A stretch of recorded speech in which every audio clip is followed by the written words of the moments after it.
Sir rusk. Sir 60 ರೂಪಾಯಿ. ಸರಿ sir, ತಗೊಳ್ಳಿ. ಬಲಗಲ್ ಕೊಡ್ರಿ, ಎಡಗಲ್ ಕೊಡ್ತಾ ಇದ್ದೀರಾ? ಅದು ಮಕ ಏನ್ ನೋಡ್ತೀರಾ? ಬೇಗ ಕೊಡ್ರಿ, ಬೇರೆ ಕಸ್ಟಮರ್ ಇದ್ದಾರ. ಸರಿ ಸರ್.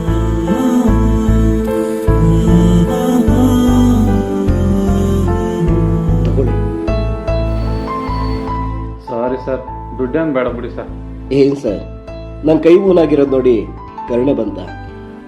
ಸರ್, ನನ್ನ ಕೈ ಹೀಗಾಗಿರ್ಬೋದು, ಆದ್ರೆ ದುಡಿಯೋ ಶಕ್ತಿನ ಆ ದೇವರು ನಾನು ಕೊಟ್ಟಿದ್ದಾನೆ.